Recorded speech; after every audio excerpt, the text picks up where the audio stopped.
कृष्ण महाराज की जय। लीळांचे चिंतन घडावे,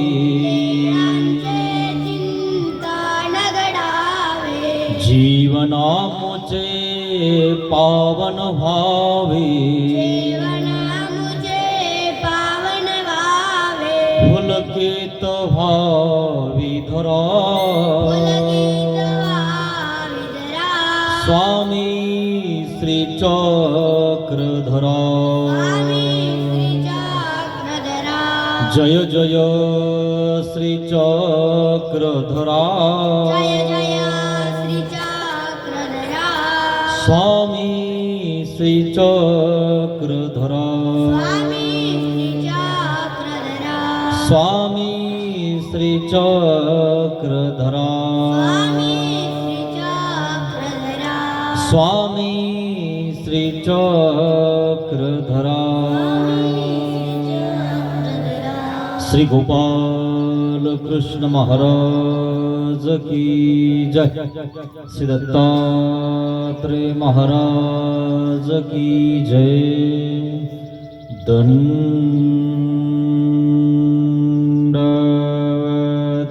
हो।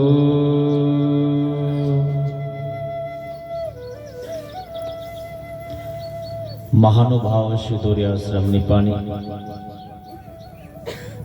छत्रपती संभाजीनगर या ठिकाणावरून आलेला हा आश्रम तालुका वसमत, जिल्हा हिंगोली, गाव बोराळा। मार्गशीर्ष महिन्यामध्ये श्री दत्तात्रेय महाराजांचा अवतार दिन महोत्सव दिव्य भव्य स्वरूपाने या ठिकाणी साजरा होणार आहे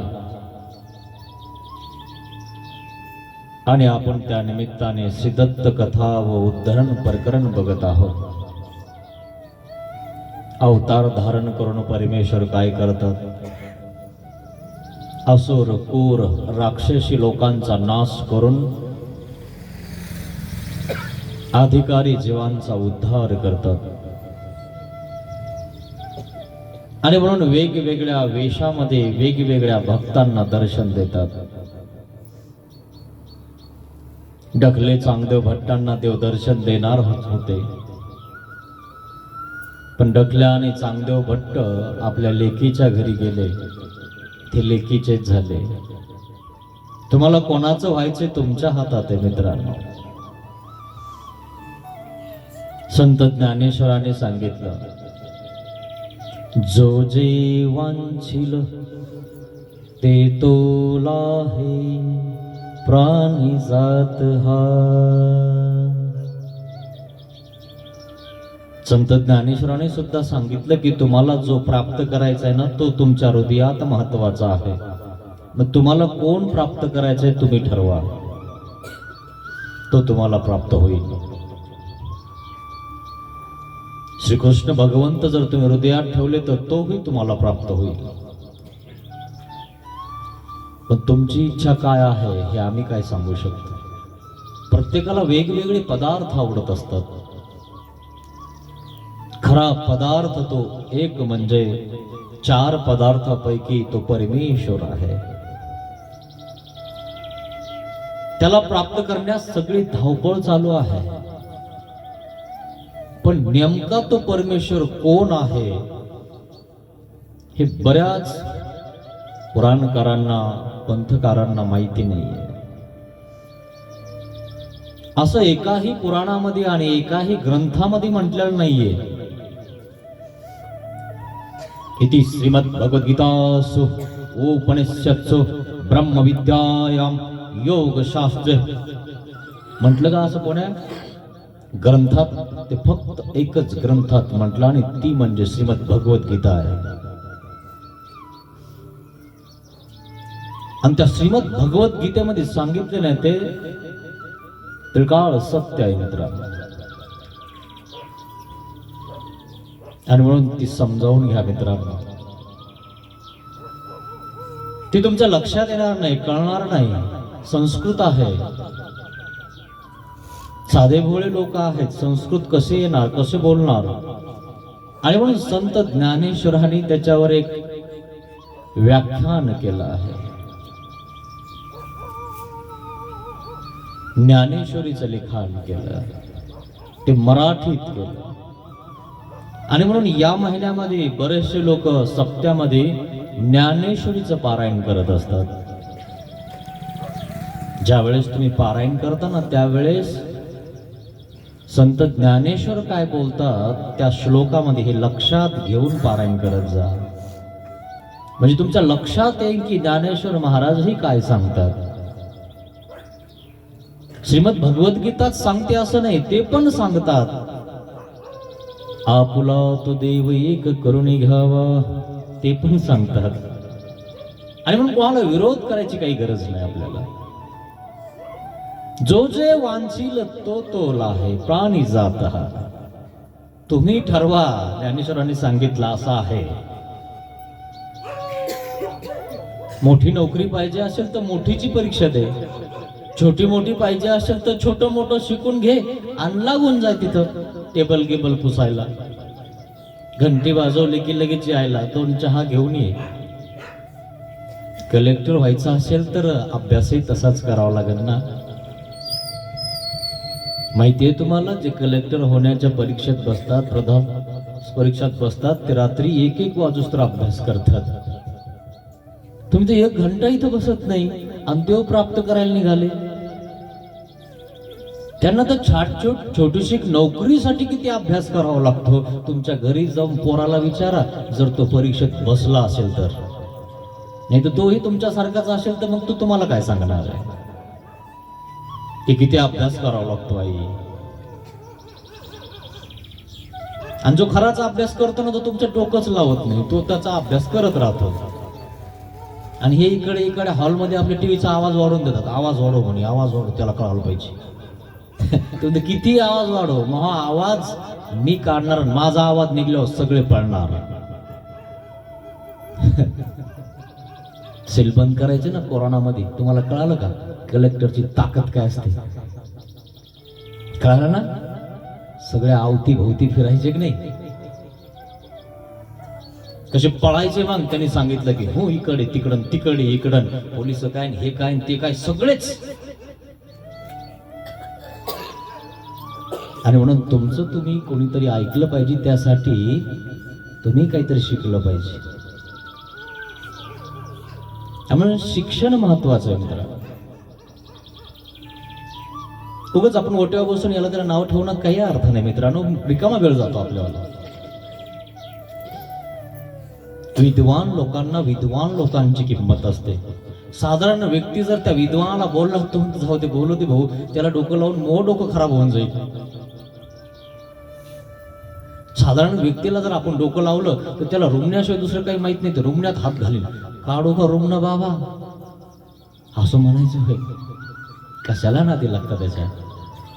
जो विद्वान आहे त्याला कळतं की याची किंमत काय आहे. त्या शेळ्या चालणाऱ्याला काय माहिती, तो हिरा आहे का काय गळ्यात बांधला त्यांनी त्या धनगराने. त्या रत्न पारखी जो होता त्याला कळालं की अरे हा तर हिरा आहे, आणि यांनी मेंढीच्या गळ्यात बांधला म्हणून चमकू राहिला म्हणून. आणि म्हणून किंमत नसते माणसाला.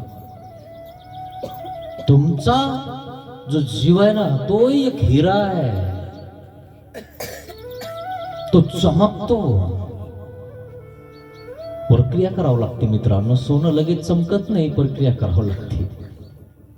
आणि ती खरं आहे की खोटं यासाठीही एक दगड असतो, त्या दगडावर घासावं लागतं, मग कळतं ही सोनं आहे का बेगड आहे.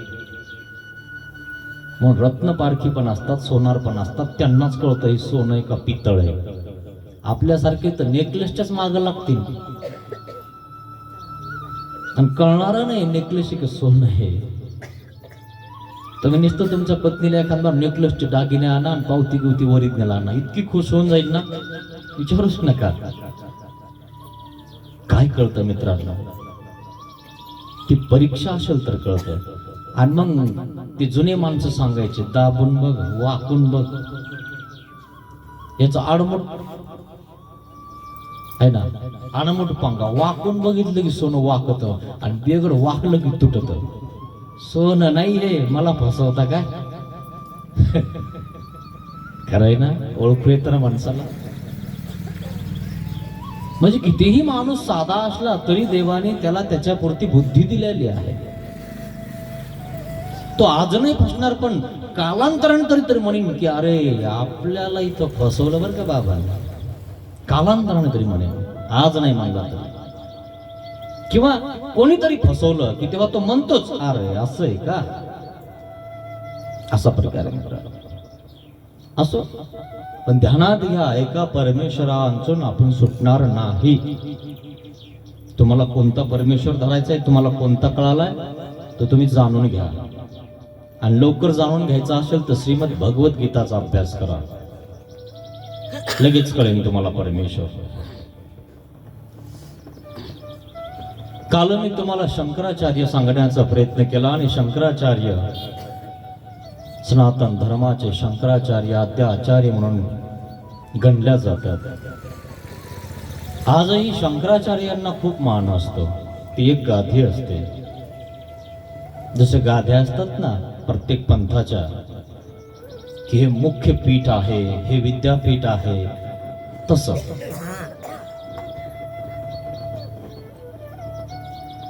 आणि मग त्या शंकराचार्याला श्री दत्तात्रय महाराजांनी दर्शन दिलं, पण दृष्टपर मागितलं की लोकांना कळावं की मी आपलं दर्शन केलं आणि लोकांनी माझी काय करावं, स्तुती करावं, माझ्याला मला त्या ठिकाणी मानावं, अशी त्यांची इच्छा ती पूर्ण झाली. जो जे वांछील तो ते लाहो प्राणी जात है. जे पाहिजे ना ते भेटलं तुला. आणि म्हणून जगात मान्यता, भारतात मान्यता शंकराचार्य.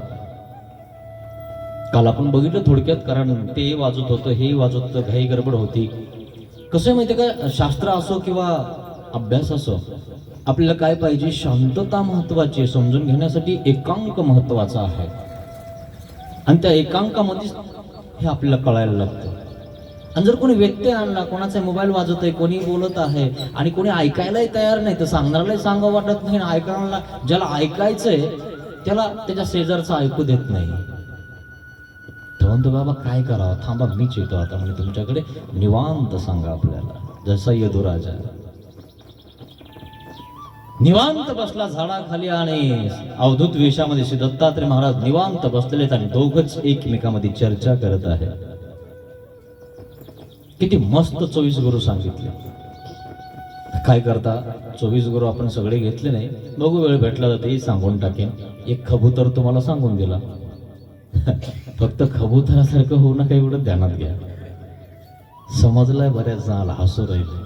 कबूतर कळाला यांना आहे ना, ही कबुतरासारखं आम्ही भासणार नाही बाबा. बघू जमलं तर वरचीवरच उडून जाऊ. फसतो माणूस. मग तो एवढा आहे ना मित्रांनो की बस माणूस युद्ध करायला निघालं, जर तिकडून फोन आला ना, हॅलो दादा नातीची तब्येत लय खराब झाली, तुमचंच नाव घेऊ राहिले, मै बाबा कुठे आहे, मै बाबा कुठे आहे. समजलं ना, लगेच दाखल्यासारखं चांगदेव भट्टासारखं दर्शन राहिलंच. राहिलं देव प्राप्त करायचं, असा प्रकार. आज एक असा राजा सांगणार आहे मी तुम्हाला की त्या राजाला हे स्वामींनी श्री दत्तात्रय महाराजांनी दर्शन दिलेलं आहे. अलर्क राजा माहिती असेल तुम्हाला, ऐकलं असेल तुम्ही, मार्कंडे पुराणामध्ये ही कथा आलेली आहे. पुराण आहेत मित्रांनो, 18 पुराण आहेत आणि त्यातमधल्या ह्या काही कथा आहेत. आणि आमच्या स्वामींनी श्रीमुखे सांगितलेल्या त्या लीळा चरित्रामध्ये कथा आहेत. पण त्याचा पूर्वपीठिका थोडीशी सांगू ना, मी लीळा चरित्रातली कथा सांगणार आहे की स्वामींनी सांगितलेली ती जशी आहे तशी आहे. यथावत सांगितलेले आहे. मदळसा ही माता आहे आरळक राजाची. प्राचीन काळामध्ये गंधर्वामध्ये विश्वावसू नावाचा एक राजा होता. विश्वावसू, त्याची कन्या मदळसा. मदळसा इतकी सुंदर होती, इतकी सुंदर होती की तिला कवळवून सुद्धा सहन होत नव्हतं. जर ते कवळवून जर त्याच्या अंगावर पडलं तर ती लाल होऊन जात होती. तिने लोकांमध्ये तिची कीर्ती पसरलेली होती की मदळसे सारखी एकही सुंदर नाहीये कोणी. आणि म्हणून तिन्ही लोकात तिची कीर्ती पसरलेली अशी ही मदळसा. चांगली व्यक्ती असली की लोक मागं लागतात मित्रांनो. पण खरं आहे ना. पाहिलं ना तुम्ही आता काय चालू आहे तिकडे मालेगावकडे. तिथे छोटीशी मुलगी आहे तरी पण लोकांना देखवत नाही हो. एखादं बाळ चांगला असेल ना तो देखवत नाही. कंसाला देखवलं नाही, पुतनाला देखवलं नाही, होलिकाला देखवलं नाही, प्रल्हाद नाही देखवला, श्रीकृष्ण भगवान नाही देखवला. दुसऱ्याला चांगलं बाळ झालं आणि ती जर गोंडस असेल, हसत असेल, कौतुक करायसारखं असेल तर दुसऱ्या जळून जातात. किती सुंदर आहे ना तिचं बाळ. कौतुक करता लोक. तशा प्रकारे ही मदळसा अतिशय सुंदर अशी होती. सगळेजण त्या ठिकाणी त्या मदळसाला इतकी सुंदरता बघून मोहित होऊन जात होते. अशी मदळसा एक राजकुमारी होती. आणि ती मदळसा पाताळ गुंफेमध्ये, पाताळामध्ये असणाऱ्या दानवाने, पाताल शत्रू राजाने कूटनीतीनं पळवलं. पूर्वी असंच होतं मित्रांनो. चांगली वस्तू असली ना की जिंकून न्यायची. पण द्रौपदीलाही पण लावून जिंकलं होतं. असा प्रकार होता. मदळसाचं अपहरण केलं. अपहरण केल्यानंतर त्यांनी पाताळामध्ये घेऊन गेला तो. आणि त्या ठिकाणी ठेवलं. तो तिला विनवायचा, प्रार्थना करायचा, सगळं काही करायचा. परंतु नाही म्हणायची. पाताळामध्ये तिला बंदिस्त करून ठेवलेलं होतं. अशी ही मदळसा इतकी सुंदर अशी होती. या पृथ्वीवर पुन्हा एक राजा होता, शत्रुजित नावाचा. आणि या शत्रुजित नावाच्या राजाला एक मुलगा होता, ऋतुध्वज. शत्रुजित इतका तुटून पडायचा शत्रूवर की तो जितायचा, पराक्रमी होता, धर्मवान होता, रक्षक होता. राजा त्याला म्हणतात जो प्रजेचं रक्षण करतो, तो शत्रुजित. आणि म्हणून शत्रुजितलाही एक मुलगा राजकुमार ऋतुध्वज नावाचा होता. आणि तो ऋतुध्वज बापापेक्षा काही पटीनं पराक्रमी होता. सुंदरही तसाच होता, धर्मवानही तितकाच होता. तलवार चालवत असताना तलवार कशी चालवायची तर किती स्पीडनं चालवायची त्याला म्हणतात पराक्रम. आपण ज्या वेळेस चुलीजवळ बसतो ना, थंडी असल्यावर, आणि चुलीतली काडी काढतात लहान लेकरं, अशी करतात. पाहिला असेल तुम्ही कधी? अगं आई, बघितलं का किती मोठा विस्तो दिसतोय, इथून तो इथपर्यंत दिसतोय. जर ती काडी अशी फिरवली ना तर सारखा विस्तो सगळीकडे दिसतोय, जणू काय धनुष्यबाण दिसतोय, आहे ना असं? तशा प्रकारे जर तलवार फिरवली तर ती तलवार दिसत नव्हती. तसा पराक्रम ऋतुध्वज राजाकडे होता. शत्रुजित पेक्षाही तो काही पटीने पराक्रमी होता. आणि मग हा शत्रुजित धर्मवान होता. त्याच वेळी शत्रुजित राजाच्या राजधानीमध्ये, ऋतुध्वज राजाच्या राजधानीमध्ये गालव नामक ऋषी काय करत होता? तपश्चर्या करत होता. पण ऋषींना तपश्चर्या करत असताना दानव राक्षसी लोक ऋषींना तपश्चर्या करू देत नाही. आताही तीच परिस्थिती आहे. आताही जर तुम्ही सत्संगात आले किंवा संत वगैरे सत्संग करत असतील ना, काही जण उगाच तुम्हाला सांगतो खडे असे वर फेकतात, वरतून आशे मारतात आणि मग तिकडे बघतात. आम्ही थोडंच मारला. हे राक्षसी वृत्तीचे लोक असतात की ज्यांना देखवत नाही. तुम्ही जर घरी गेले ना, गेले गेले पोथी सुटली वाटत, चालले ना मग घेतली. आणि ते टीव्हीवर बसलेलं असतं आणि टीव्हीवरून या टीव्हीवरून त्या टीव्हीवर गेले जात असतं. आणि मग ती दरवाजा वाजवत, आली काय? आली रे बा. आवाज मोठा करून देतो, उघडतच नाही लोक. ऐक पोथी तिकडच. असा प्रकार आहे मित्रांनो. त्या राक्षसी लोकांची वृत्ती नाशण्यासाठी तर श्री दत्तात्रय महाराज अवतार धारण करणार आहे. त्यांच्या बुद्धीमध्ये विचार चांगले पेरण्यासाठी ही कथा आपल्याला ऐकायची आहे. गालव नामक ऋषी त्या ठिकाणी तपश्चर्या करत होता. आणि तपश्चर्या करत असताना पाताल शत्रू त्याच्यावर आक्रमण करत होता.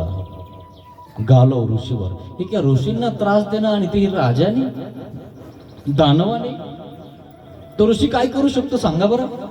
एखाद्या संताला, एखाद्या महंताला, एखाद्या ब्राह्मणाला जर तुम्ही त्रास देत असाल तर तुमचा पुरुषार्थ नाही येतो.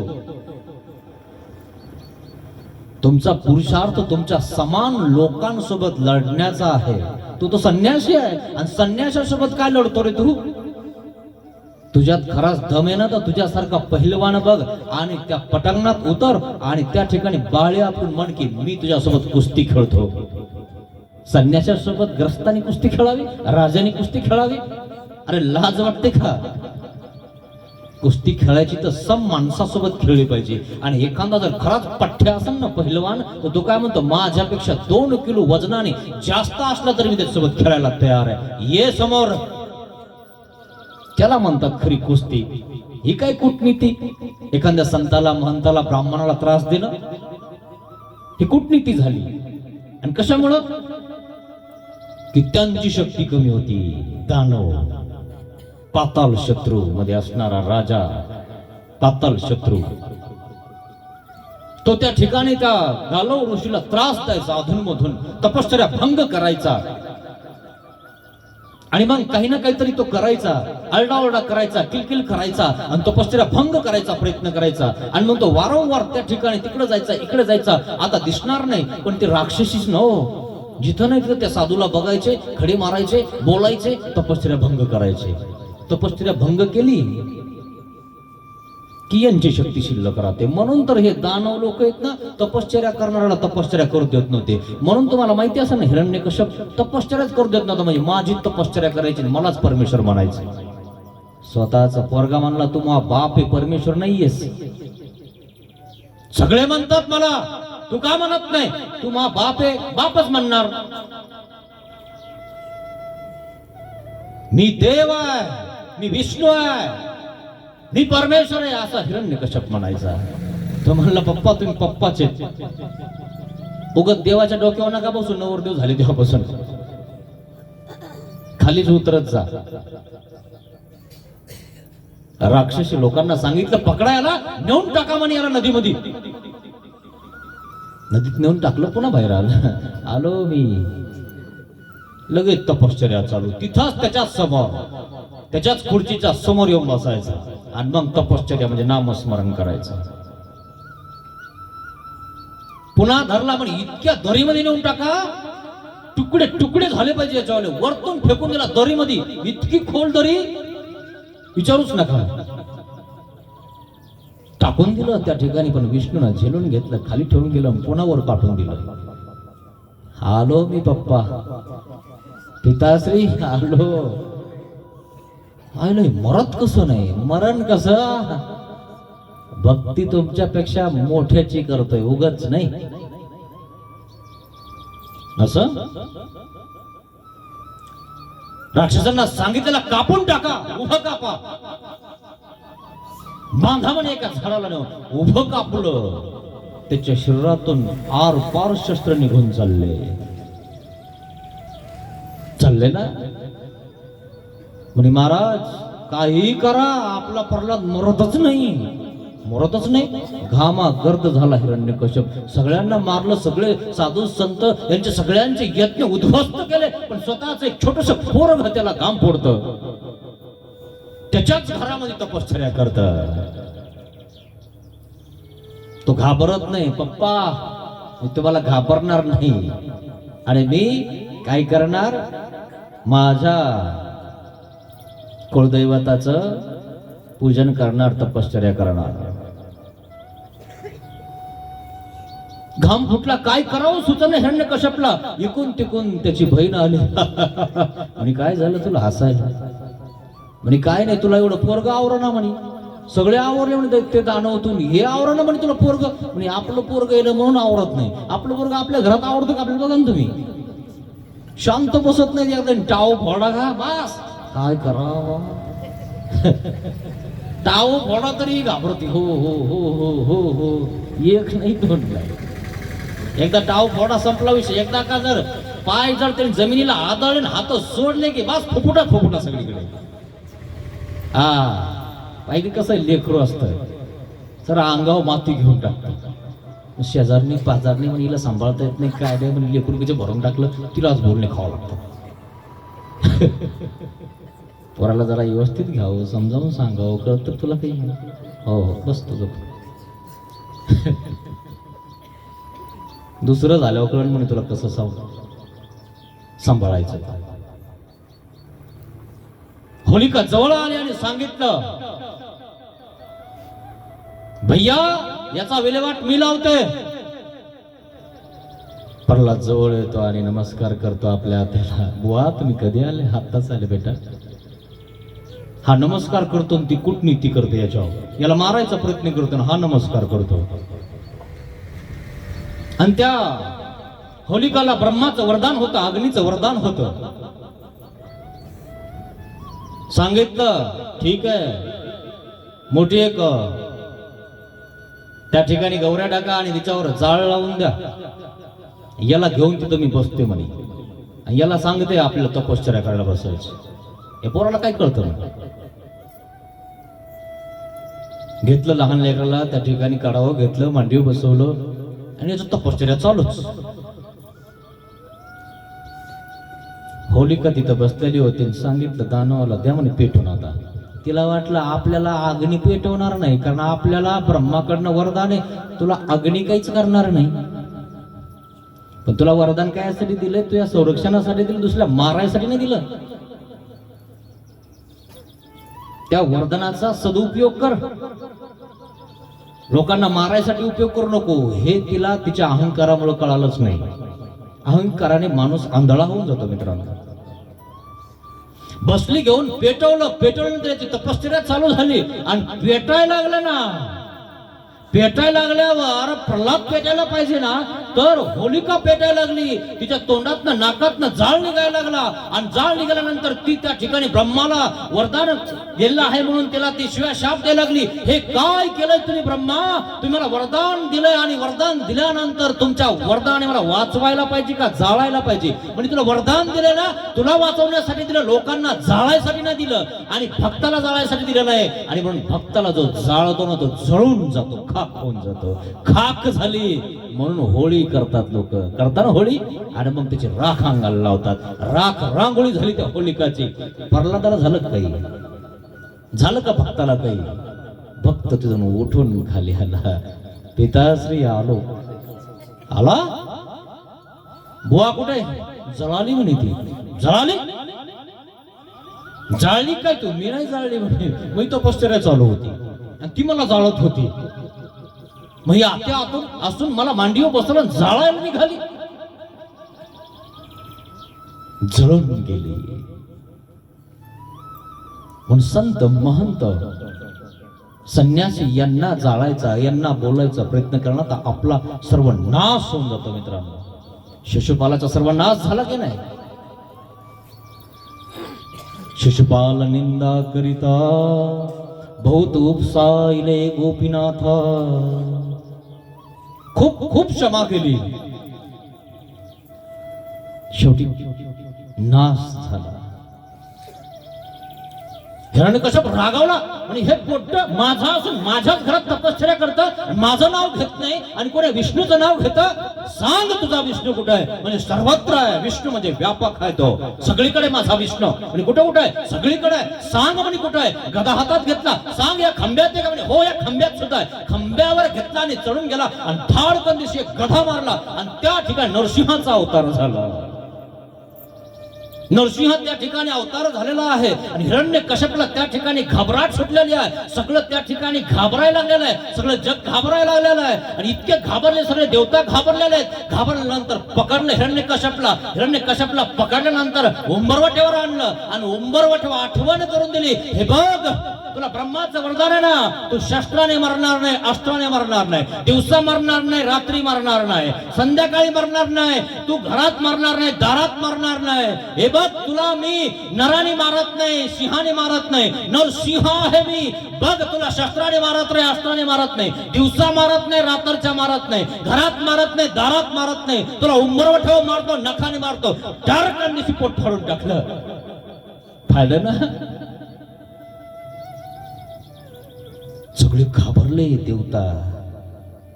नरसिंहाचा अवतार झाला तर भक्ताच्या केसाला जर कोणी धक्का लावलं ना मित्रांनो, पोट फाडून टाकतात देव. इथं देवताचे उदाहरण सांगितले तुम्हाला. म्हणून तुम्हाला कोणी कापलं ना तरी जी आपली तपश्चर्या आहे ना, जो आपला देव आहे ना, तो सोडायचा नाही मित्रांनो. तुमच्या केसालाही कोणी धक्का लावणार नाही, ध्यानात ठेवा. श्रीकृष्ण भगवंतांनी सांगितलं, मी शस्त्र उचलणार नाही, फक्त गोष्टी सांगेल.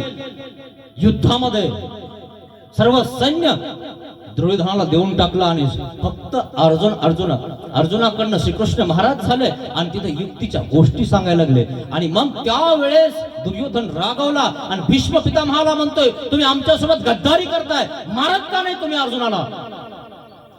का नाही मारत तुम्ही? तुमचा प्रिय शिष्य म्हणून मारत नाही? मारतो मी त्याला. काढला बाण, लावला, बस अर्जुनाला लागायचा की श्रीकृष्ण भगवंतानी शस्त्र धारण केलं आणि त्या शस्त्राचे 2 तुकडे करून टाकले. माझ्या भक्तावर जर कोणी चाल ही करेल तर मी प्रतिज्ञा सुद्धा मोडायला तयार आहे. शस्त्र धारण केलं, बाणाचे 2 तुकडे करून टाकले.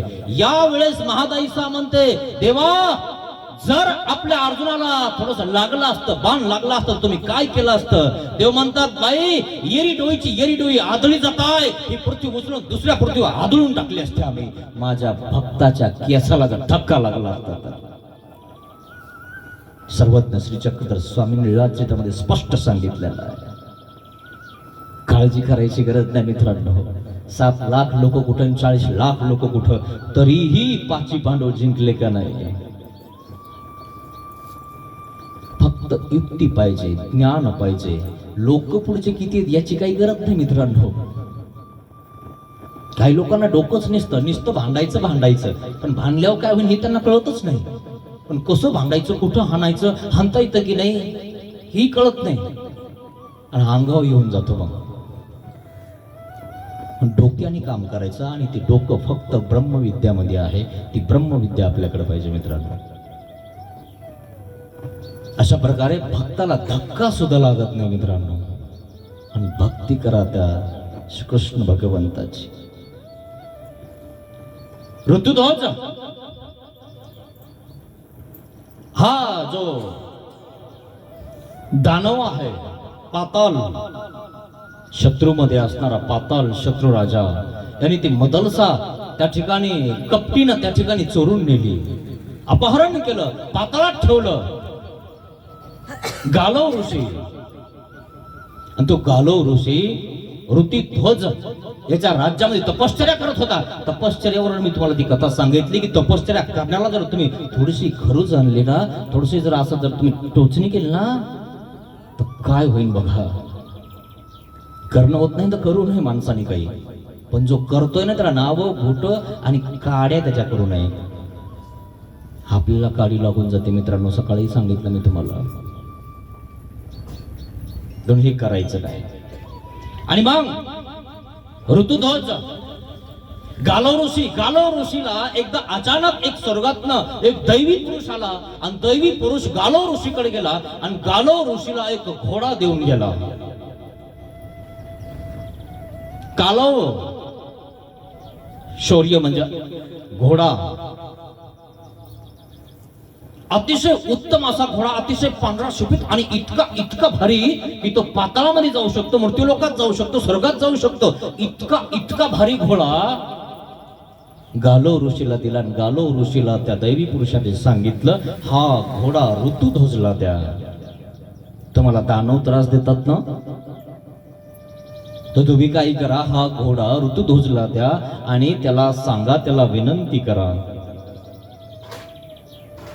शत्रुजित याच्याकडे तो गेला. शत्रुजित हा ऋतुध्वजचा पिता आहे आणि ऋतुध्वज हा मुलगा आहे, पण तोही पराक्रमी आहे, दोघेही पराक्रमी आहे. ते गालव ऋषी शत्रुजितकडे गेल्या आणि विनंती केली, महाराज आपल्या राज्यामध्ये पाताल शत्रू नावाचा जो राजा आहे ना पाताळातला, तो मला तपश्चर्या करू देत नाहीये, माझ्या तपश्चर्यामध्ये विघ्न आणतोय आणि मला जी साधना करायची, जो देव प्राप्त करायचा आहे तो मला होत नाहीये, याच्यामुळे होत नाही.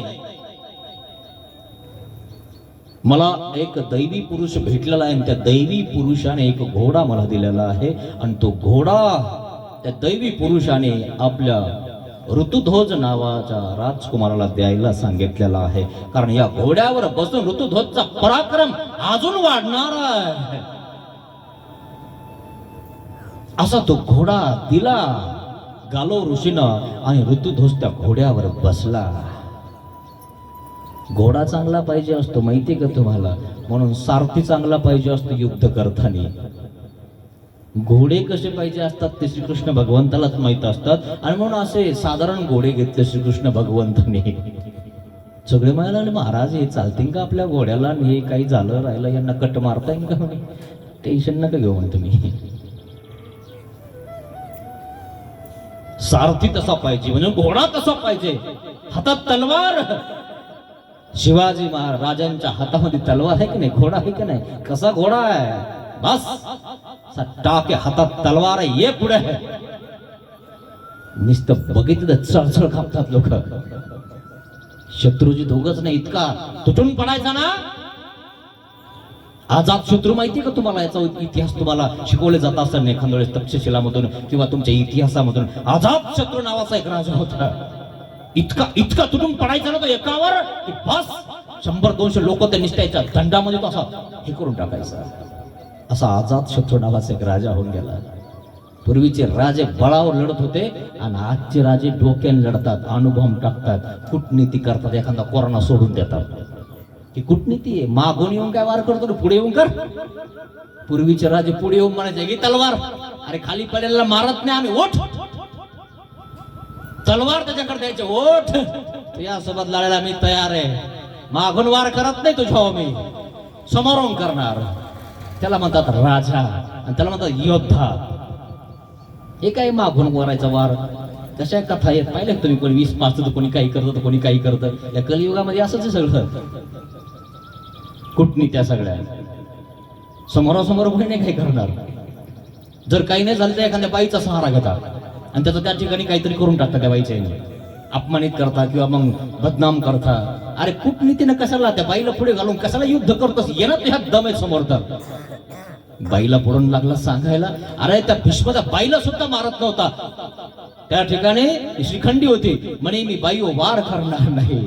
मेला तो इतके बाण मारले अर्जुनाने. श्रीकृष्ण भगवंत म्हणले ही श्रीखंडी आपल्याला कामाची, तुया पुढे ठेवायची. आणि भीष्म म्हणे हिच्या बाण हाणणारच नाही, कारण तो आहे ना वचनबद्ध आहे. तो असा नाहीये की यांच्यासारखा. काही लोक वचनबद्ध आहेत, काही असो. आपल्यासारखेच आता कागद व लिहिल्यावर सुद्धा बदलायला लागले. मी सरपावती केलीच नाही म्हणे, मी नव्हतोच. हे कोणाच सही आहे, तुला हानावं धरून सांगलो. तरी बदलता, फाडून टाकता ते बॉन्ड लिहिल्याला. इतके खतरनाक निघाले काय आताचे. म्हणजे लिहून करून सगळं करून, आणि आता तर तिकडं आम्ही पाहिलं आमच्या तिकडं रजिस्ट्री बी चेंज करून टाकली. असे धरले ना मग ते असे पळायला लागले. म्हणजे तहसीलदार आणि हे ते, अरे बापरे म्हणे तर कुठं पळायचं. म्हणजे चुपचाप पैसे द्या म्हणजे लागतील तितके, तरी नाही सुटले अजून. घातल्या आतमध्ये चालले. दुसऱ्याचं नाव टाकता तुम्ही, जमत नाही. नीती ना तुम्हाला सांगतो टिकत नाही. आणि ती नीती टिकते 10 वर्षात सगळं पितळ उघडं पडून जातं. नीतीनं चला मित्रांनो. ऋतुध्वज यांनी घोड्यावर बसला आणि बस पाताळ शत्रूवर आक्रमण केलं. पाताळावर आक्रमण केलं. बरेच दिवस युद्ध चाललं. युद्धामध्ये पाताळ शत्रू मारून टाकला. मेला. दानव मारले, काही जण पळाले. त्या ठिकाणी मदळसा होती, ती अतिशय सुंदर होती. ऋतुध्वज तितका सुंदर होता. आता त्या ठिकाणी मदळसा सोडून दिली आणि मदळसाने ऋतुध्वज राजाला बघितलं. या राजाने माझी सुटका केली. आणि ऋतुध्वज राजाने मदळसाला बघितलं आणि काय रूपवान आहे, काय सुंदर आहे, पण धर्मवान. पण एकमेकाच्या मनातली मनात मन देऊन बसले हे दोघंही. ऋतुध्वज आणि मदळसा एकमेकावर प्रेम करायला लागले. आणि मग तिच्या पिताश्रीला कळालं, विश्वावसूला कळालं की हे दोघ जण प्रेम करतात. आणि ऋतुध्वजनं माझ्या मुलीला सोडलं, पाताळ शत्रूपासून सोडलं, त्याचा वध करून टाकला आणि याला सोडून आणलं. धर्मवान राजा आहे. माझी मुलगी सुद्धा ऋतुध्वजला चाहते. मदळसा त्यांनी दोघांच्या सहमतीनं आपल्या पिताश्रीनं त्या दोघांचं लग्न लावून टाकलं. मदळसा आणि ऋतुध्वज राजाच.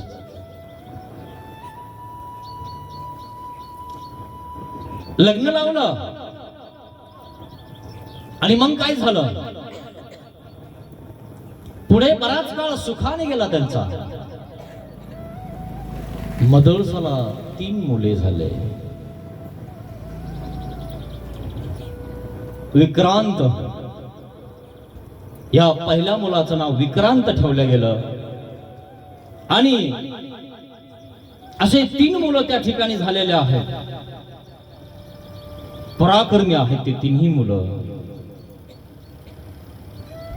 ते म्हणले असे क्षत्रियाचे नाव ठेवून क्षत्रिय होत नसतात पोरं. ते म्हणे नाही, माझ्यापेक्षाही चांगले क्षत्रिय झाले पाहिजे. युद्धामध्ये कोणी त्यांना हरवलं नाही पाहिजे. आणि म्हणून त्या ठिकाणी 3 मुलं तिला झालेल्या आहेत. आणि मग त्या मुलांना ती जेव्हा निजवते ना, तेव्हा ती वैराग्याच्या श्लोकाच्या कांड्या म्हणत होती. सगळ्यात महान आई म्हटलं ना तर मदळसा म्हणतात. माहितीये तुम्हाला, ती मुलांना असं शिक्षण देत होती. इतकं चांगलं शिक्षण देत होती की विचारूच नका. ज्या मुलांनी संन्यास घ्यावा असं शिक्षण त्या मदळसानं आपल्या घरी मुलांना दिलं. आपले मुलं आपल्याला सांभाळतील इतकंही आपण शिक्षण आपल्या मुलाला देऊ शकत नाही. म्हातारपणी बाकी तर सोडा, ऐकीन, करण, काम करीन, आपलं काही ते तर सोडूनच द्या, पण म्हातारपणी दवाखान्यात नाही एवढं सुद्धा आपण शिकू शकत नाही. तिनं कसं शिकवलं असं हे महत्वाचं आहे ना, खूप महत्वाचं आहे. आणि मग त्या ठिकाणी ते 3 मुलं झालेले आहेत. सुबाहू एक आहे आणि एक आरिमर्दन आहे, असे हे 3 मुलं आहेत तिला. 3 मुलं झाल्यानंतर काही दैत्य दानव उरलेले होते आणि मग त्यांनी संघटन केलं पुन्हा पाताळामध्ये. ऋतुध्वजला आपल्याला हरवायचंय, त्याचा बदला घ्यायचा आपल्याला. आपल्या राजावर तो चालून आला आणि मदळसेला घेऊन गेला आणि आपल्या पाताल शत्रू राजाला मारून टाकलेला आहे. दानव पुन्हा आपली कूटनीती रचायला लागलेले आहेत. ऋतुध्वज राजाला त्या ठिकाणी मारायचं आहे आणि म्हणून त्यांनी सैन्यबळ वाढवलं. दानवांनी वाढवलं सैन्यबळ आणि मग वाढवल्यानंतर पुनश्च युद्धाला त्यांनी शंख फुकलेला आहे ऋतुध्वज राजावर. शंख फुकला, ऋतुध्वज राजा तयार झाला, युद्धाला तयार झालेला आहे. युद्धाला गेला, पण ते युद्ध काही कमी वेळेचं नव्हतं, खूप काळ चालणारं युद्ध होतं आता. कारण त्यांचं संघटन चांगलं पक्क झालेलं आहे आता. एकजुटीनं माणूस जर भिडला ना तर पुढच्याला विजय प्राप्त करता येत नाही. सगळे दानव भिडलेले आहेत, पण भिडलेले असून दानव कूटनीती करतात. काय कूटनीती आहे त्यांच्यावरली? अफवा पसरतात, है ना? अफवा. तसं महाभारतात ही अफवा पसरली होती. द्रोणाचार्याचा मुलगा है ना मेला. द्रोणाचार्य शरीर सोडून पळायला लागला म्हणे, मुलगा मेलाय, कुठं पडलाय, कुठं दिसाना, है ना? आणि मग कोणाला विचारू म्हणे, कोण खरं बोलतं? दुश्मन धर्मराजा. पण धर्मराजाला विचारायला गेला, धर्मराजे तुझा दुश्मन आहे तुमचा, त्याच्या समोर तुम्ही युद्धाला उभा राहिले. पण दुश्मनाला विचारावं इतका विश्वास त्या राजावर आहे, धर्मराजावर आहे, कारण दुश्मनाला सुद्धा तो खरं बोलतो. त्याला म्हणतात धर्मराजा. श्रीकृष्ण भगवंतानी लगेच तिथं आगमन केलं, हे खरं बोलन, कारण धर्मराजा आहे, ते खरंच सांगणार. तिथं लगेच आले म्हणे, बघा म्हणे, काय तो मेलाय का नाही हे सांगायचं नाही म्हणे. मी खोटं बोलणार, देवाला सुद्धा मी खोटं बोलणार नाही. खूप अवघड आहे ना. आणि मग सांगितलं, खोटंही बोलू नको आणि खरंही बोलू नको. नरोवा कुंजरवा एवढंच मन म्हणी तो तुझ्याकडे येणार आहे, नाही तर तो असा आटपणार नाही. बरं, खरंही बोलायचं नाही, खोटंही बोलायचं नाही, मधला रस्ता धरायचा. नरोवा कुंजरवा. काय कूटनीती आहे मित्रांनो. श्रीकृष्ण भगवंत नसले तर युद्ध जिंकत होते काय? शक्यच नाही मित्रांनो. मार्गदर्शन महत्वाचं आहे. हे तुमचं युद्ध आहे मित्रांनो, हे प्रपंचामध्ये आहे ना, युद्ध आहे. तुम्हाला त्यातनं बाहेर निघायचंय, तो रोग नासवायचा आहे आणि आनंदाला प्राप्त व्हायचंय. तर असं तुमच्या मनाने होता का? तुम्ही तुमच्या मनाने कधी एखादं इंजेक्शन घेतलं का? तुम्ही गोळ्या घेतल्या का? बीपीच्या शुगरच्या घ्यावर मनाने मग कळतं तुम्हाला. बीपी वाढून जाते का कमी होती हेच कळायचं नाही तुम्हाला. आम्हाला का माहित नाही काय ना, आम्ही किती पावसाळे खायले. पावसाळेच खातोय फक्त, उन्हाळे पावसाळेच. एवढं एवढं पोरग लागलं म्हणे आम्हाला सांगायला. आम्हाला काय कळत नाही काय? तुला कळत होतं का नाही गेली? का नाही इट झाली? थंडी तापाने का बरं आळबळू राहिली? इतका आरबळा सुटतो ना, मग एक ताप येते माहिती तुम्हाला, डोक्यात घुसते ती आणि ते आरबळतो. सन्नी पातल्याचा आमच्या देवाने लोच सांगितलं मस्त, सन्नी पातल्याचा दृष्टांत सांगितलं. एखाद्याला ताप आली की आरबळतो. कोणी तू? आणि मी तात्या आहे ना, दोन दोन कसं काय आले. खूप अवघड आहे. अशी ताप आली ना सुधरतच नाही माणसाला. आणि म्हणून डॉक्टर काय सांगत आपल्याला, मेंदू ताप गेली म्हणे, काही करा डॉक्टर साहेब, किती पैसे लागू द्या, पण आमच्या घरच्याला वाचवा. मग ठीक आहे, ICU मध्ये ठेवलं तर वाचन, नाही तर पागल होऊ शकतं. बघा म्हणे आत्ताच कसं बोल राहिलं. अहो कोण आहे मी?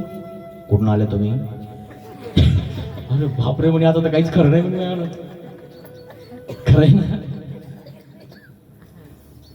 किती पैसे लागू द्या, पाहिलं का? वाचू शकता का तुम्ही? नाही वाचू शकत मित्रांनो. देवच तुम्हाला वाचू शकतो. आणि विचार करा आपला. अशा प्रकारे ऋतुध्वज पुन्हा त्या ठिकाणी आक्रमण करतो आणि आक्रमण केल्यानंतर बराच वेळ त्या ठिकाणी युद्ध करतो. पण त्या राक्षसांनी काय केलेले, कूटनीती केलेली, अफवा पसरलेली आहे. अफवा काय पसरलेली आहे? ऋतुध्वज राजा मेला. कूटनीती असतात मित्रांनो.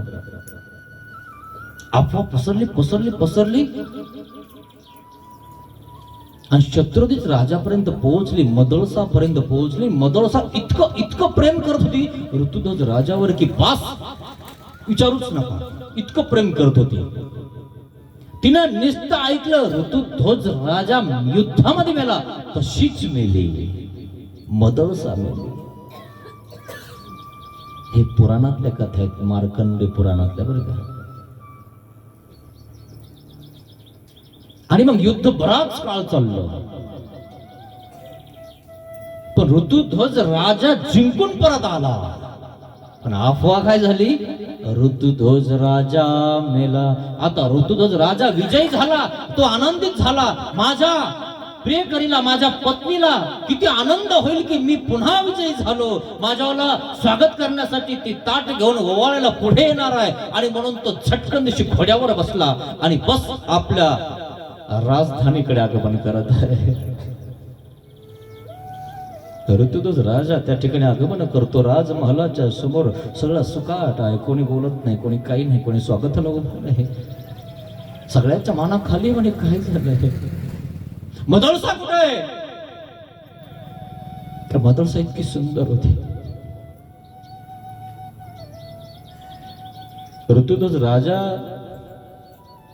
सांगतो एक जण की तुम्ही युद्धामध्ये वधल्या गेले हे आम्हाला कळालं, आणि कळाल्यामुळं मदळसाला कळालं, मदळसाने जीव सोडून दिला.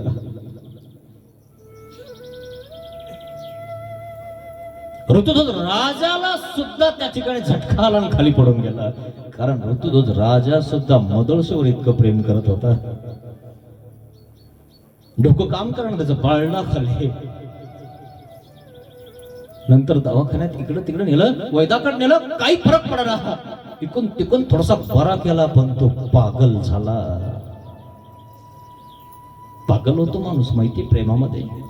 त्याला प्रेम म्हणता. हे आजकालचं प्रेम काय हो? चटाक चिटूक. हे काय प्रेम आहेत का? चॉकलेटी दाखवून देणारे साले धरून हाणावं यांना. त्याला प्रेम म्हणतात मित्रांनो. पागल झाला ते परिणाम पाहिलं का तुम्ही? तेव्हा काही पोट्टे पागल झाले. हे सैराट निघालं ना, तेव्हा काही पोरी पागल झाल्या. अरे कुठं काय करावं, ते गोष्टी आहेत का नाटक हे कळा ना तुम्हाला. तुमचा कोणी ब्रेन वॉश करा लागल्या पळायला. पागल आहेत का तुम्ही? कोणाच्या मागं पळायला? एखाद्या A1 ना आपल्याला त्या ठिकाणी सांगावं ना, आपण त्याच्या मागं पळा. इतके बुद्धी आहे का आपण? आपलं डोकं स्वच्छ ठेवा, त्याचा कचरा ठेवू नका. त्याला एक पाठ शिकवता आला पाहिजे, इतकं शिका. असा हिऱ्या गायऱ्यासारखा राहू नका. ब्रेन वॉश करतो म्हणित हो, ये ना म्हणा, कर ना इकडे म्हणा कोणाचं आमच्या सारख्याला. ब्रेन वॉश करतो. तिला डोकं नाही म्हणून ते करते त्याला ब्रेन वॉश. ज्याला डोकं नाही दिलं तर पळा कोणाच्या मागं. आपलं डोक्यात राहा जरा, खोक्यात नका राहू. डोक्यात कचरा राहतो, ध्यानात ठेवा. नीट राहायचं, तटस्थ राहायचं, शिष्ट राहायचं. असा प्रकार झाला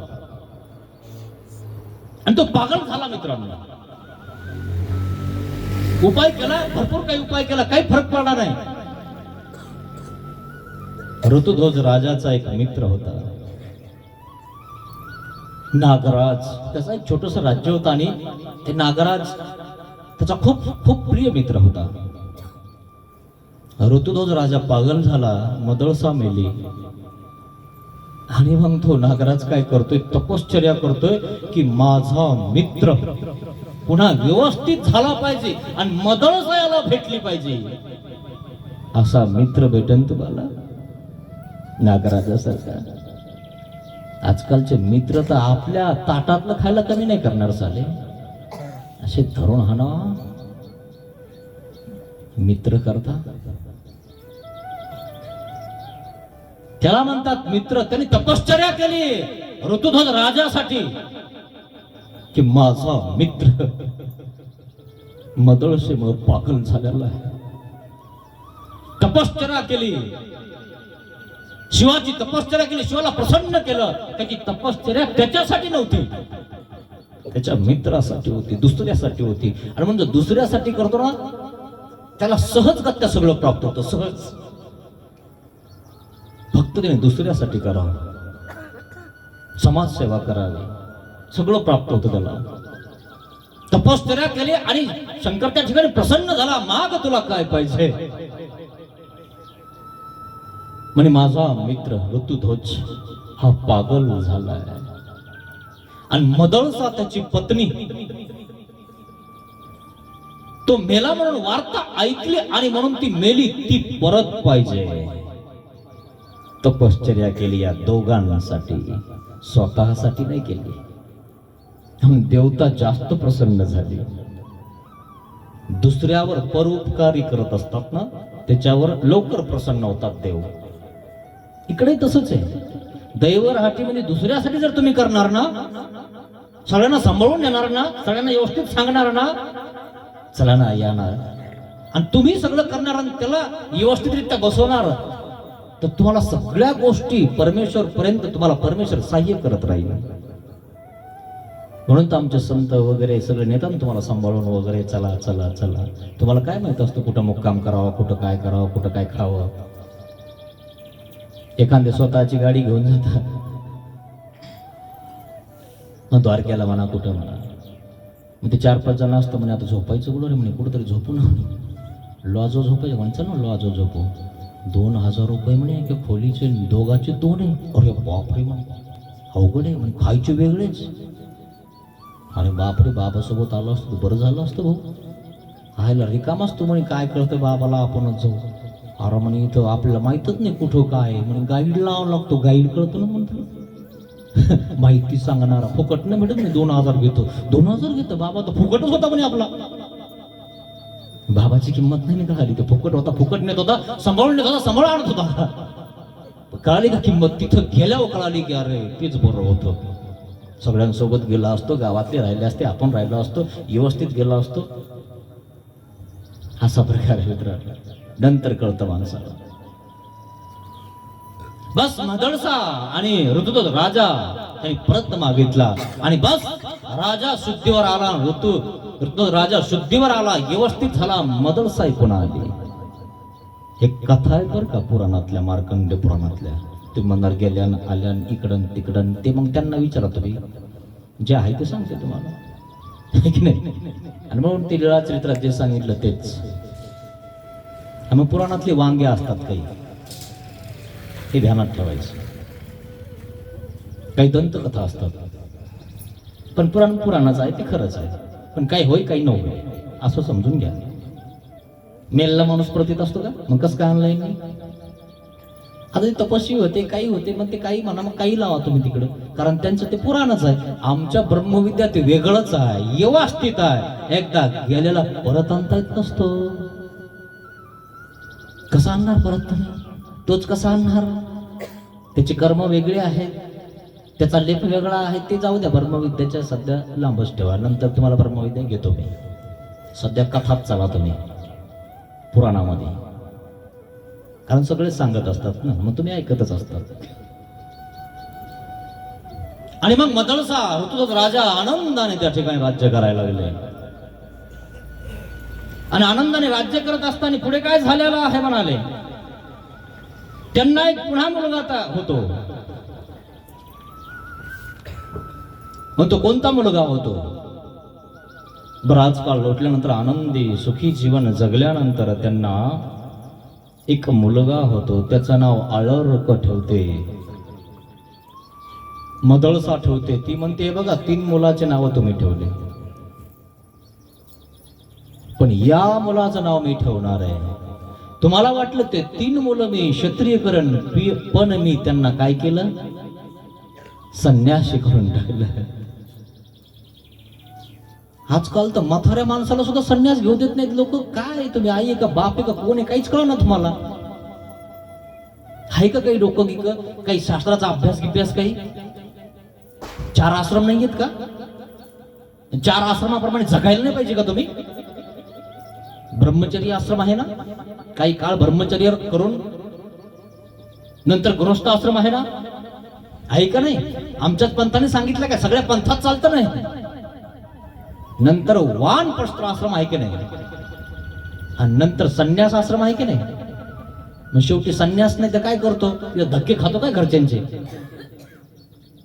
अरे शेवटी जर देवाला जाय ना शरणा,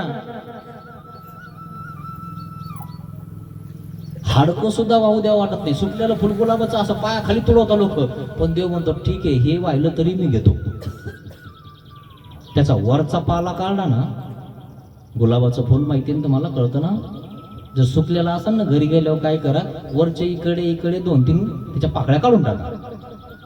सुकलेलं आहे ना ती, झालेलं आहे नाजूक वगैरे, पण त्या पाकळ्या जर काढल्या ना बाजूच्या, तरी टवटवीत दिसायला लागतं.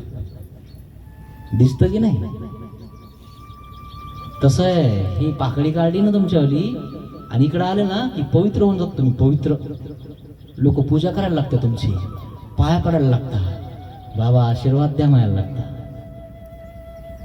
घरची सुनबाई तर पाया पडून जात नव्हती, गेली तर पाया नाही पडली, विचारून नाही गेली, तणक्यानेच गेली. म्हणे वय झालं जाऊ द्या म्हणे, आता आपलं कोण विचारतं आपल्याला.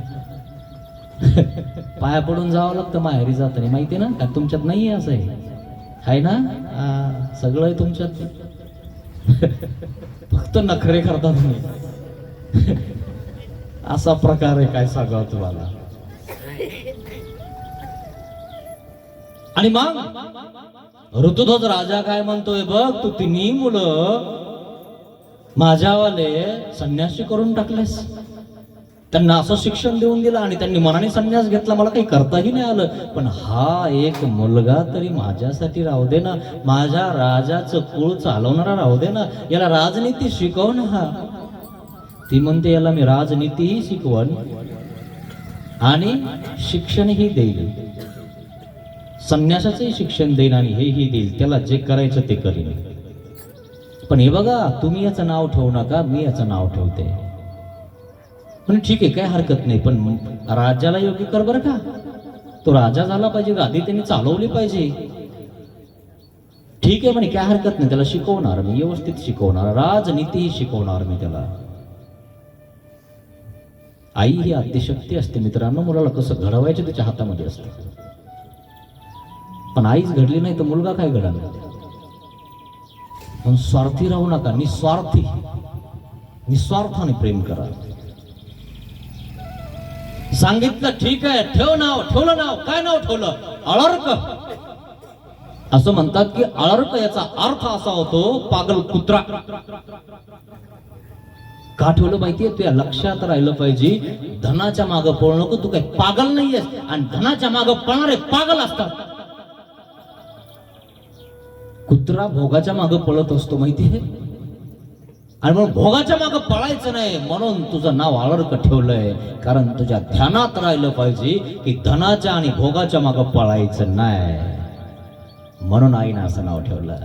त्याचा अर्थ असा करतात काही लोक, पागल कुत्रा. पण तो आळर्क राजा आहे. जाऊ द्या, इतकं बारीक आपल्याला बघायची गरज नाही. आईनं नाव ठेवलंय कशामुळं की त्याला कळावं म्हणून, आणि आईने त्याला कानात सांगितलं याचा अर्थ असा आहे, नीट राय. काय? नीट राहायचं, नीट राज्य करायचं, व्यवस्थित चालवायचं, नीतीनं चालवायचं. अशा प्रकारे त्या ठिकाणी ऋतुध्वज राजा त्याच्या मुलाचं नामकरण झालंय, मदळसाच्या मुलाचं नामकरण झालंय अलर्क राजा. आणि मग तो अलर्क राजा, तो मुलगा अतिशय सुंदर आणि अतिशय व्यवस्थित शिक्षण घेतो, खूप शूर वीर होऊन जातो, धर्मवान होऊन जातो. आईचे जे शिकवलेलं आहे ते सगळं त्याच्या लक्षात राहतं. राजनीतीमध्ये सुद्धा तो परिपूर्ण झालेला आहे. असा तो राजा आहे. हा तो चौथा मुलगा आहे त्याच्यावाला. आणि मग शेवटी शत्रुजित देवदर्शनाला गेले. त्यांचा मुलगा ऋतुध्वज आणि मदलसा हे देवदर्शनाला गेले. परंतु मदलसाने एक पत्र लिखाण करून दिलं अलर्क राजाकडे. अलर्का, हे पत्र आहे ना तेव्हा वाच जेव्हा तुला संकट येईन, जेव्हा तुला कोणीच काहीच उरणार नाही ना तेव्हा हे पत्र वाच बरं. किंवा एक पाठ असा आहे की मदळसा राणीनं त्याला एक अंगठी दिली, अंगठी अशी उघडायची असतात काही काही, आणि त्या अंगठीच्या मध्ये पत्र लिखाण करून ठेवलं आणि ते लावून घेतलं आणि सांगितलं, अलर्का, हे तेव्हा उघड जेव्हा तुला साथ द्यायला कोणीच राहिलं नाही. मग काय करायचंय तुला या पत्रामध्ये मी लिखाण केलेलं आहे. आणि सर्व निजधामाला गेले. अलर्क राजा मोठा झाला, राजगादीवर बसलेला आहे. असा अलर्क राजा भोग विलास वगैरे सर्व संपन्न आहे, तो सर्व राज वैभव त्याच्याकडे आहे. आणि मग शेवटी काय होतं, तो अहंकारी बनून जातो. माणसाकडे थोडस जास्त झालं की माणूस गुरगुर करायला लागतो. आणि म्हणून मी तुम्हाला सांगितलं, मांजर गुरगुर करते जास्त ताक पिली की. तुमच्या घरातलं उदाहरण तुम्हाला दिलं की लवकर कळतं. रात्री सुद्धा आपल्याला झोप लागून जाते त्या मांजरीमुळे. ती गुरु गुरु गुरु गुरु गुरु गुरु करत राहते. तिच्या आवाजामुळे आपल्याला झोप लागून जाते. खूप अवघड आहे. म्हणून हे ज्ञान इतरांना काय करतं, बाधित काढतं, झोपवायचा प्रयत्न करतं, मीच मोठा आहे म्हणायचा प्रयत्न करतं, मीच सगळ्यात मोठा आहे, हे सगळे असेच आहेत. सुंट देव माहिती का तुम्हाला? माहिंबट्ट काय म्हटलंय? सुंट देव. सुंट देव म्हणजे कळतं का तुम्हाला? सांगतो थोडक्यात बरं. तसं काही नाही की नाव वगैरे ठेवायचं आहे, ते सांगतो. शेंदूर असतो आणि ते शेंदूर लावतात त्या देवतेला. आता शेंदूर लावल्यानंतर जे उरलेले बोट ती पुसायची कुठं? देवता एकच असतो ना, कुठं पुसतं ते? इकडं तिकडं पुसताना तोही देव होऊन जातो. तसं माईमभट्ट काय म्हणलं, यांना काय येतं म्हणे. आता नवीन नवीन माईमभट्ट आले म्हणे, यांचे शिष्य असे तसे दिसायला लागले म्हणे. आणि हे थोडस बरं दिसतं म्हणे, सुंट देव, नागदेवाचार्य असं आहे का म्हणे. देव म्हणले याला सुंट देव म्हणतो का? बर. आणि देवाने स्त्रीचा संचार केला, करा चर्चा याच्या सोबत. अरे बाप, नागदेवाचार्य जेव्हा बोलायला लागले ब्रह्मविद्या, घाम फुटला माईम भट्टाला. अरे बापरे, पण हे तर साधे सुधे वाटले मला, इथं भारीच दिसतं मला. म्हणून कोणाच्या कपड्यावर, कोणाच्या राहण्यावर याच्यावर जाऊ नका मित्रांनो. हा माणूस दिसायला दिसतो तसा नसतो, त्याचा सहवास केल्यावर तो कसा आहे हे आपल्याला कळतं मित्रांनो. एक दिवसात, 2 दिवसात काय करणार आहे तो माणूस कसा आहे? 1, 2, 4 दिवस, 5 दिवस तो त्या ठिकाणी तुमचं चांगलं त्या ठिकाणी मनोगत जिंकून घेईन आणि त्या ठिकाणी भारून टाकेन तुम्हाला. त्याचा सहवास करायचा, जवळ बसा, उठा, मग कळन की कसा आहे तो, गरम आहे का नरम आहे का, कसा आहे का काय आहे. एक दिवसाचं प्रवचन तर कोणी चांगलं करून जाईल. सहवास दिला की माणसाचा वास सुटतो, चंदनाचा सुगंध यायला लागतो. अरे वा, काय मस्त आहे ना, असं वाटायला लागतं. आम्ही त्याच्या खाना खुना तुमच्या लक्षात येऊन जातात. आणि म्हणून पूर्वीचे मार्ग गावामध्ये 4-4 महिने राहत होते आणि मग सहवासाने लोक सुधरत होते. तसं तुमच्या गावामध्ये मार्ग मंडळी मेळे आणत गेलेले आहेत. तुम्ही तुमचे पूर्वज आणत गेलेले आहात. तुमच्या पूर्वजाचा उपकार आहे तुमच्यावर. देवधर्म तुम्ही त्यांनी टिकून ठेवला आणि तुम्ही टिकवत आहात. तो उपकार आहे, तो कधी पेटणार नाही मित्रांनो. त्या मदळसाने ते पत्र लिखाण केलं आणि त्याच्या अंगठीमध्ये टाकलं आणि सांगितलंय, बघ तुला आपत्ती पडली, कोणी साथ देत नाही, तेव्हा ह्या अंगठीला खोल आणि याच्यातलं पत्र वाचन करून घे. अशा प्रकारे काय झालं माहितीये का, नंतर आईनं सांगितलेलं आहे, त्याला पण सांगितलं होतं आणि त्या पत्रात पण लिखाण केलं होतं. नाही, तिघांना सांगितलं, विक्रांतला सांगितलं, सुबाऊला सांगितलं, तिघांनाही सांगून दिलेलं आहे. काय सांगितलेलं आहे की हे बघा, शेवटी याला पण संन्यासी करा. आणि त्यांनी पण सांगितलं होतं, हो मी शेवटी याला संन्यास घेऊन टाकणार. कोणी? आळळकर राजाला. पण याला अहंकार चढला, गर्व चढला, मी राजा. आता राजा म्हणल्यावर सगळे वाजवा म्हणले की वाजवता, तिथं काय कमी आहे? राजा म्हणजे राजा आहे ना. राजा बोले प्रजा हले, राजा बोले दल हले. राजा पुढे शान पण कामच आहे का तुमचं? तुम्ही लय हुशारी समजा राजाला सांगायला गेले, आहे की नाही? अकबर बिरबलची कथा माहिती का तुम्हाला? खूप अवघड आहे. रिकीब में पावर ब्रह्म बताओ, रिकीब में पावर ब्रह्म बताओ, अवघडच आहे म्हणे.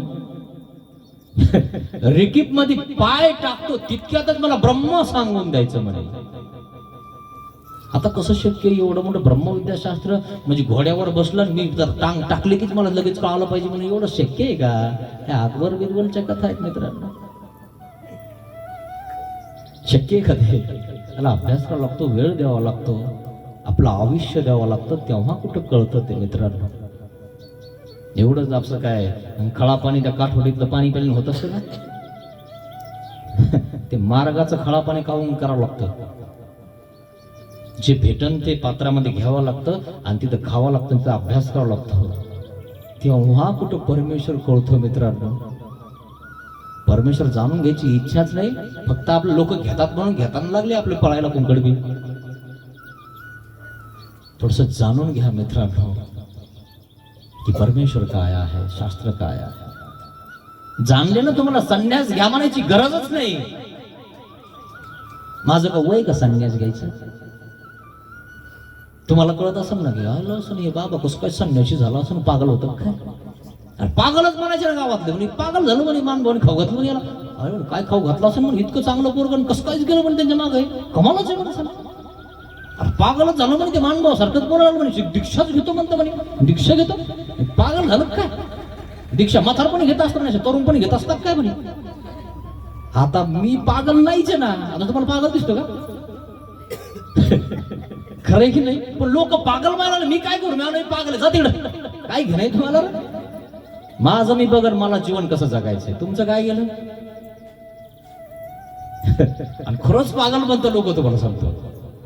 तुम्हाला त्याच्यामुळेच म्हणलं पहिल्या दिवशी फक्त तुम्ही नाटक करा, मी घेऊनच टाकेन मला. हा बाबा रोज सांगू राहिले मला, घेऊ का मग, जाऊ का? शांत बस, शांत बस, मी काय म्हणत नाही तुला, बस. नुसतं नाटक करा, तुमचा सुखाने प्रपंच तरी होऊन जाईल, जे होईल ते होईल, तमातमी होणार नाही. आणि ते नाटकही केलं, देव तुमची वाट बघतो. अरे येतो म्हणली होती, अजून आली नाही, देव वाट बघतो, मी काय करणार आहे? खरंच नाही, वाट बघतो देव मित्रांनो. तितकी उरत राहिली देव, कम से कम असं तर करायला लागली तुमच्याकडे बघून. हे महत्वाचं आहे मित्रांनो. सकारात्मक राहा मित्रांनो. कोण काय करते याच्यावर लक्ष देऊ नका. 90% लोक त्या ठिकाणी करू शकत नाही, पण त्या रस्त्यावर चालायचा प्रयत्न करतात ना. मग कोणाला काटे मोडतात, कोणाचा पाय मोडतो, कोणाचा लचकतो, कोणी खाली पडतात, कोणी खड्ड्यात पडतात, कोणी कोणावर पडतं. पण आपण जर नीट बघून चाललं तर पोहोचतो ना तिथपर्यंत. हे पडले म्हणून काय आपणही पडायचं की यांच्या बरोबर? मला तिथपर्यंत पोहोचायचं. यांच्याकडे बघायचं नाही कोणाला काटे मोडीन, कोण कसं पडून, कोण वरून पडून, कोण खालून, काही घेणं नाही आपल्याला, कोण कुठं पडू, काही घेणं नाही आपल्याला. आपल्याला कुठं पोहोचायचंय ते सांगितलं, वर्तेचा दृष्टांत तेच लक्षात ठेवायचं, बाकी काहीच लक्षात ठेवायचं नाही. यांच्याकडे बघून आपलं आयुष्य खराब करू नका मित्रांनो. यांच्यामुळे आपण संन्यास घेत नाही. ते असे वागतात, ही बाई अशी वागते, ते बाबा, अरे त्यांच्यामुळे आपला देव दुर्वायचा का आपण? त्यांच्यामुळे आपण अंतर द्यायचं देवाला? बिलकुल नाही मित्रांनो. यांच्याकडे बघून स्वतःचं नुकसान करू नका मित्रांनो, हे ध्यानात घ्या. आपला तो देव एक करून घ्यावा. दिसत आहे असेल काही तुम्हाला, असं नाही तसं, परंतु मित्रांनो ही एक तपश्चर्या आहे, साधन नाही आहे. पडणार काही लोक, मग तुम्ही उठा ना, तुम्ही जिंका ना, लावा ना झेना, लावा ना दिवा. तुम्ही त्याच्या बघा, त्याचं बघितलं की पळायला लागले तुम्ही तर उभा बी नाही ना रस्त्यावर काठी घेऊन, तलवार घेऊन. त्याच्यात तरी दम आहे की काठी घेऊन उभा राहिला, तलवार घेऊन उभा राहिला. हो मी येतो बाबा. घोड्यावर बसून कशी होईना अशी तलवार धरली ना त्यांनी, खरंय नाही. असा प्रकार आहे. आणि मग त्या मदलसा हे काय सांगत आहे की बेटा तू काय कर, शेवटी तिथं काय तुला कोणी शिल्लक नाही राहिलं, कोणी तुला जर साथ देत नसेल तर हे पत्र वाच बर का.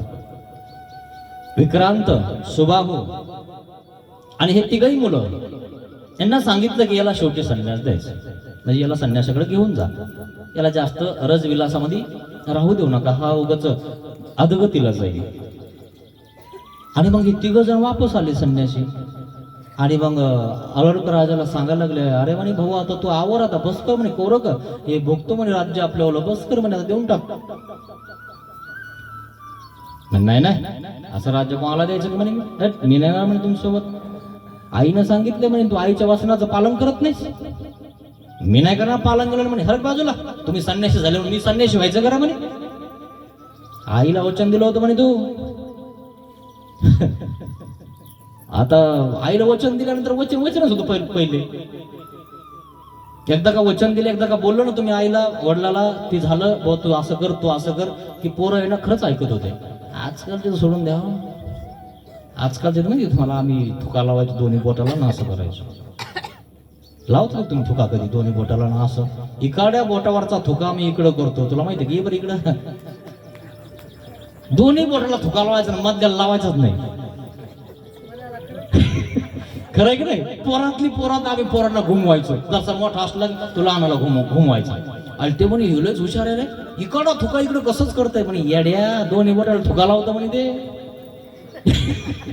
असं आहे का म्हणे, मला माहितच नाही, आता ध्यानात ठेव म्हणे, त्याचं बोट धरण त्याला दाखव, दोन्ही बोटाला थुका लावता खरं तू. अरे म्हणे धरला म्हणे, हा ना म्हणे याला धरून सांग. शाळात भांडणं पण होत असतात, आहे की नाही? असा प्रकार आहे. आणि मग ते वापस आले तिघही. सुबाहू नावाचा त्याच्यावाला जो भाऊ आहे, त्यांनी काशी राजासोबत संधी केली. म्हणे माझा जो भाऊ आहे ना अलर्क, हा अभिमानी झालेला आहे, नीतीनं राज्य करत नाही, व्यवस्थित करत नाही. काशी राजाची साथ घेतली या तिघांनी. कोणी? भावांनी. विक्रांत, सुबाहू आणि अरिमर्दन ह्या तिघही जण काशी राजाकडे गेले आणि अलर्काची कंप्लेंट केली की हा व्यवस्थित वागत नाही आणि याचं राज्य हिसकावून घ्यायचं म्हणे आपल्याला. काशी राजाला वाटलं बरं झालं, राज्य हिसकावून देऊन हे तर पहिले संन्यासी गेला, संन्यासी करून टाकायचंय आणि सगळं आपल्याला ठेवायचंय. आणि पूर्वी तर राजाचं सर हिसकावूनच घेत होते, राज्य वाढवत होते, सीमा वाढवत होते. काशीराजा म्हणलं काही हरकत नाही, तुम्ही म्हणता ना तसं. काशीराजाने सगळं सैन्य काय केलं, उपस्थित केलं, सजवलं आणि बस सांगितलं, अलर्क राजावर आपल्याला चालून जायचंय. अलर्क राजाला त्या ठिकाणी बस निरोप पडला, युद्ध करणार आम्ही तुमच्यासोबत, बस एकदम हल्ला करून टाकला. अलर्क राजाचं सैन्य जिकडं पार करून टाकलेलं आहे. अलर्क राजा ओरला बंदी करून टाकला. सांग, सुबाहू म्हणतो काय करतो. आणि मग युद्धाला तयार आहे म्हणे मी.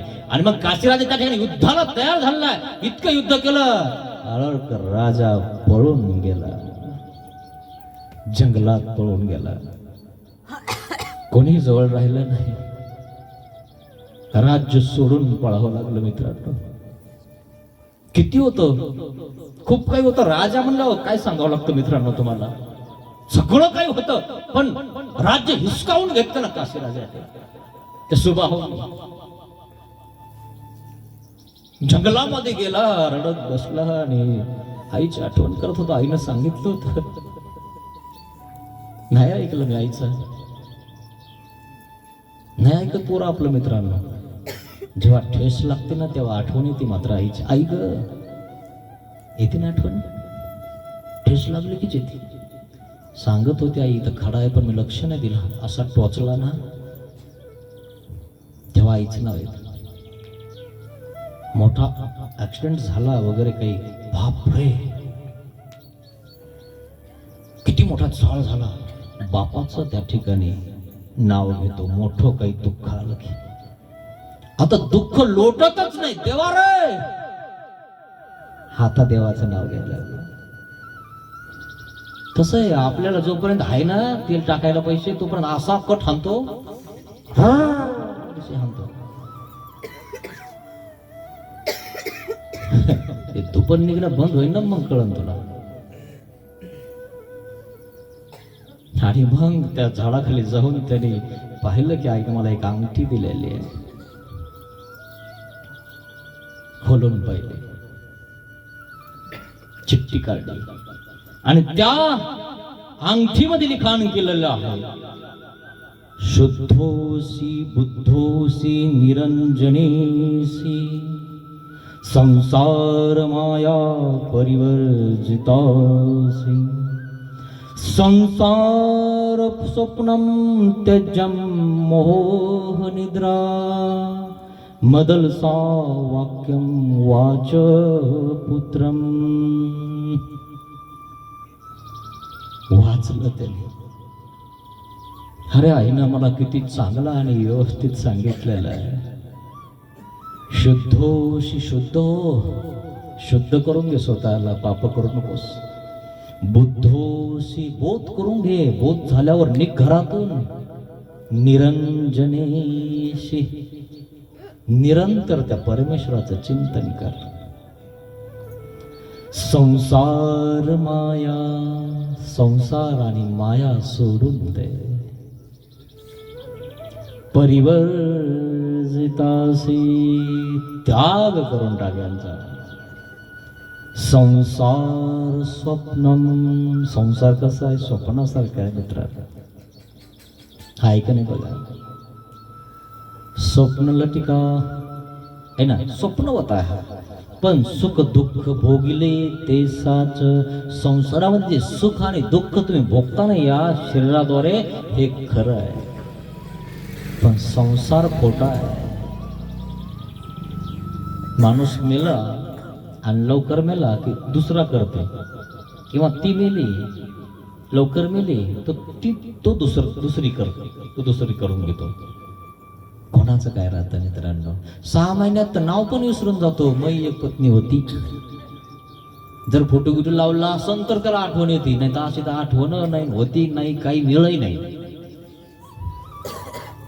कोण कोणाचं आहे मित्रांनो. मदलसा वाक्यम वाच पुत्रम. हे पुत्रा, माझं हे वाक्य आहे, मी तुला सांगत आहे. अर्क राजा तिन्ही ताप तापला, सह्याद्री पर्वतावर निघाला.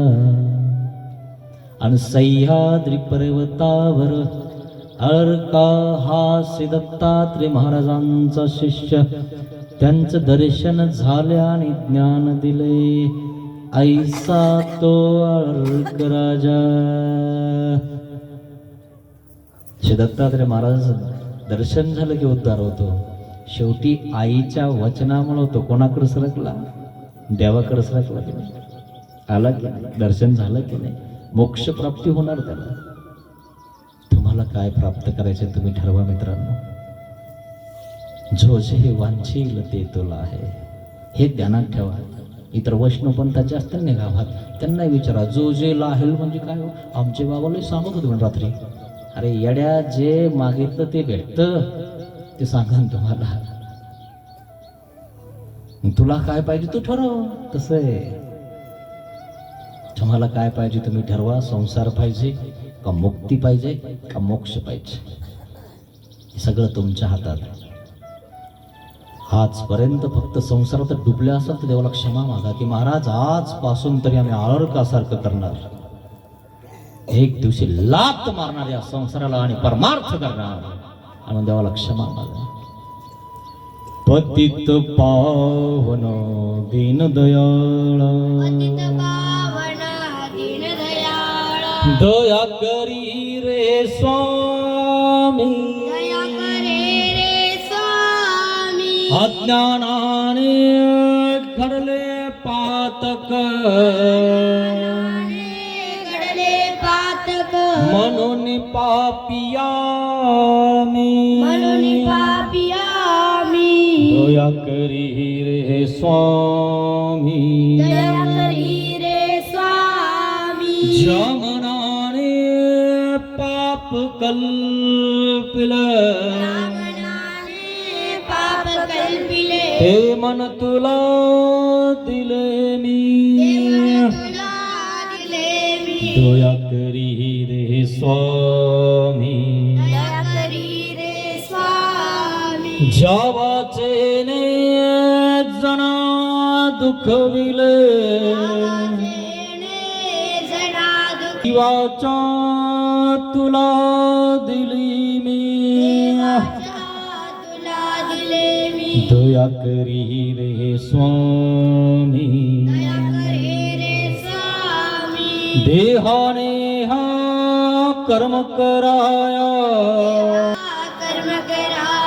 दास तुझा मी झालो, पतित पावन दीनदयाळा,